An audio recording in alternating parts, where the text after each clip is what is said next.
Si je te disais que ce qui est dingue pour moi, c'est de passer 40 années de sa vie à travailler 8 heures par jour, 5 jours sur 7, dans un bureau minable, avant d'être jeté et de se retrouver dans un asile de vieillards, à appeler la mort de ses vœux, dans l'angoisse de ne pas arriver jusqu'aux toilettes à temps. Pour toi, ce n'est pas de la folie, ça? Leur utilité ne tient qu'aux problèmes qu'ils créent pour nous tenir en laisse. Des problèmes que nous sommes les seuls à assumer, dont nous sommes les seuls à en subir les conséquences. Des problèmes qui sont des symptômes, dont ils sont la cause, auxquels ils répondent toujours présents pour nous proposer des solutions préfabriquées qu'ils décident bien avant de nous en faire baver, dont ils discutent en huis clos entre bourgeois, au sein d'une caste où ils écrivent et votent des lois, des mesures, des décrets, des ordonnances, qu'ils n'appliqueront jamais eux-mêmes, qu'ils délégueront toujours à d'autres pour le faire, n'enlevant pas le fait qu'ils ont tous du sang sur les mains, des souffrances, des drames et des vies gâchées sur la conscience. Mais pour en être là où ils en sont, nous le savons tous très bien qu'ils n'en ont plus déjà depuis longtemps.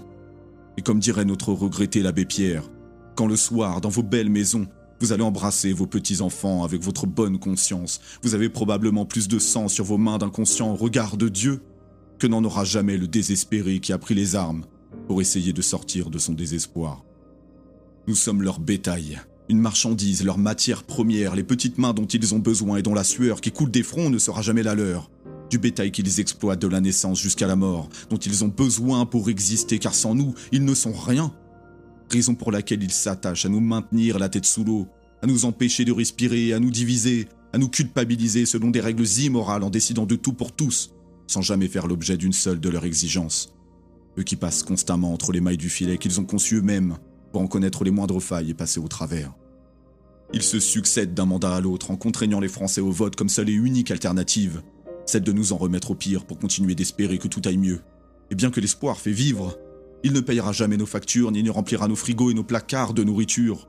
Il nous laisse le choix de consentir entre la peste et le choléra sans que nous ne puissions jamais décider des règles du pouvoir que nous subissons, nous obligeant à l'abandonner pour qu'il le représente en nous mettant sous tutelle, la leur, tels des incapables faisant de ceux qui ne sont rien les esclaves de leur gouverne, condamnés à une vie de dur labeur ou dure la peur, celle de tout perdre.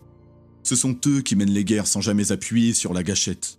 Ce sont eux qui nous demandent de nous serrer la ceinture lorsque la leur est sur le point de céder sous le poids de leurs intérêts. Ce sont eux qui laissent des milliers de Français dormir à la rue et des familles se faire expulser de leur foyer, pendant qu'ils se logent, qu'ils se nourrissent et qu'ils s'enrichissent sur le dos des Français. Car la crise est un mot qu'ils ont inventé pour le peuple, non pour ceux qui nous gouvernent. Ce sont eux qui nous laissent un pays à l'agonie, qui détruisent l'économie, nos droits sociaux, le travail et la santé.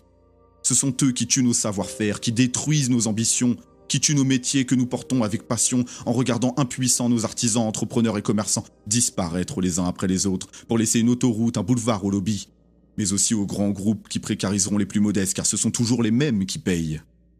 Le bonheur devient stérile. Celui où on se sent vivant lorsqu'on achète pour combler le vide existentiel de nos propres vies tant nous n'y trouvons plus de sens. Celui où beaucoup de Français vivent la leur par procuration à travers des écrans pour se réfugier dans l'abrutissement tant la réalité est trop dure à encaisser, avec des écrans toujours plus grands, toujours plus immersifs, toujours plus et plus encore. Ce sont eux qui laissent notre monde à la merci du profit et de l'argent dont nous sommes les produits, un monde aseptisé, ultra connecté où nous n'avons jamais été aussi seuls et déconnectés les uns des autres. Ce sont eux qui immiscent la haine entre tous les Français, là où devrait régner la paix. Ce sont eux qui nous font constamment la morale en nous prenant de haut, du haut de leur hauteur de vie qu'ils financent sur notre dos, alors qu'ils ne connaîtront jamais la misère qui décide de leur salaire, si ce n'est celle du cœur, car comme dirait l'autre, ne donnez jamais votre vie à ces êtres inhumains, ces hommes-machines avec une machine à la place de la tête, une machine dans le cœur. Vous n'êtes pas des machines, vous n'êtes pas des esclaves, vous êtes des hommes avec tout l'amour du monde dans le cœur. Vous n'avez pas de haine sinon pour ce qui est inhumain, ce qui n'est pas fait d'amour. Ils se succèdent en profitant de ceux qu'ils exploitent. Ils font la chasse aux pauvres comme s'ils étaient des scélérats, à ceux qui perçoivent des aides qui n'en sont pas, qui ne sont rien d'autre que des chaînes, alors que les premiers profiteurs de ce système qu'ils ont créé, ce sont eux. Ils côtoient les pires criminels, pactisent avec des dictateurs, acceptent dans leur rang des violeurs et des pédophiles qui ne sont jamais inquiétés, alors que le pauvre homme qui aura volé pour se nourrir se verra condamné. Ils baignent dans des affaires de corruption et je n'oserais pas détailler la liste de leurs vices tant elle serait longue à dire. Et voilà qu'arrive le Covid, la belle affaire. Ce virus fantôme qu'ils objectisent, qu'ils vampirisent et qu'ils exploitent de toutes les manières possibles pour nous enlever nos libertés en fabriquant la peur.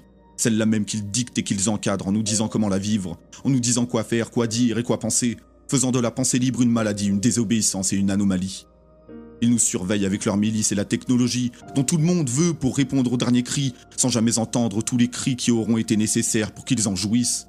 Ces hommes et ces femmes du contrôle, ceux-là même qui obéissent, qui font vivre cette dictature et qui la légitiment en tournant le dos à ceux qu'ils devraient protéger envers et contre tout, et non se cacher toujours derrière l'adage qu'ils obéissent aux ordres. Et aujourd'hui, ils veulent nous vacciner sans même tenir l'aiguille, sans même en faire l'objet, encore une fois. Alors, si le vaccin est notre salut, qu'ils soient les premiers à le faire, nous ne voudrions surtout pas qu'ils tombent malades ou qu'ils se pensent indispensables tant ils sont inutiles. À notre bon cœur, comme on dit. Parce que nous, un cœur, on en a un. Il bat encore et certainement pas pour eux. Ils minimisent bien trop le nombre de femmes et d'hommes à souffrir, et pire encore, le pire de tout. Nos enfants, des êtres libres, des êtres purs et innocents qu'ils contraignent à porter des masques et plus encore. Qui se tient entre le système et l'aiguille si ce n'est autre que nous? Eux qui ne veulent pas se salir les mains en laissant le sale boulot à ceux qui souffrent. Une pétition, nous le savons, ça ne sert à rien puisque les décideurs ce sont eux, et toujours eux. Mais ça reste un bon curseur, un de ceux sur lesquels nous avons encore prise. Et juste pour le plaisir, soyons des milliers à la soutenir pour qu'ils soient les premiers à sentir l'aiguille. Vous savez, je suis fatigué de ce monde, fatigué qu'on me dise comment vivre, fatigué de me sentir incapable parce que je ne suis pas adapté au pire, parce que j'ai eu comme tant d'autres un parcours de vie difficile qui fait qu'aujourd'hui je ne trouve ma place qu'en voulant aider les autres, en étant proche de ceux qui me comprennent, de ceux qui parlent le même langage que moi et non de ceux qui nous prennent constamment de haut. Et ici, c'est ceux qui nous rassemblent. Alors rassemblons-nous pour les bousculer un peu avec les règles de leur propre jeu. Ils veulent nous vacciner avec un produit sur lequel ils n'ont aucun recul et dont les personnes âgées en seront encore les victimes, pour ne pas dire les cobayes, comme si le Rivotril n'avait pas suffi, en plus de les laisser mourir entre 4 murs stériles. Je suis fatigué, mais je suis rassuré. Car nous sommes nombreux à en avoir assez et que nous trouverons notre salut certes dans l'adversité, mais aussi dans la fraternité, sans que celle-ci soit l'adage de nos bourreaux, mais de notre propre volonté. Que Dieu vous garde et paix sur vous. C'était Jeffrey. Et je vous dis à bientôt. Toute la nuit dans la rue, machin. C'est pas la joie. À vrai dire, madame, c'est pas la joie.